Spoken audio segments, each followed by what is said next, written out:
Hi, ഞാൻ Peter Parker. നിങ്ങൾക്കെന്നെ ഓർമ്മയുണ്ടാവില്ല, but നമുക്ക് പരസ്പരം അറിയാമായിരുന്നു. ഒരു വലിയ ആപത്തിനെ തടയാൻ വേണ്ടി എൻ്റെ കയ്യിൽ ഒരു വഴിയേ ഉണ്ടായിരുന്നുള്ളൂ. എന്നെക്കുറിച്ചുള്ള സത്യങ്ങളെല്ലാവരും മറക്കണം.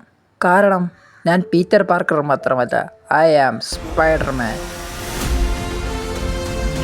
എന്നെക്കുറിച്ച് എല്ലാവരും എൻ്റെ സത്യം മറന്നെന്നാണ് ഞാൻ വിചാരിച്ചത്. ബട്ട് ഏതോ ഒരു യൂണിവേഴ്സ് വന്ന ഏതോ ഒരു കൊച്ചു പയ്യൻ എന്നെക്കുറിച്ചെല്ലാം അറിയായിരുന്നു.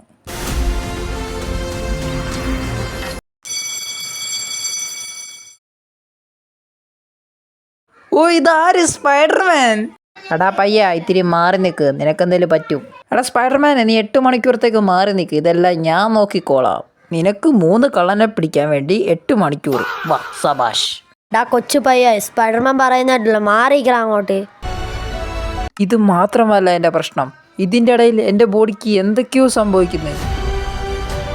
നീ ആരാ? നിന്റെ മൈൻഡ് എനിക്ക് കൺട്രോൾ ചെയ്യാൻ പറ്റാത്ത എന്തുകൊണ്ട്? നിനക്ക് അത്രയും പവറുണ്ടോ ഒരു ഡീമനെ കൺട്രോൾ ചെയ്യാൻ പറ്റുന്നത്?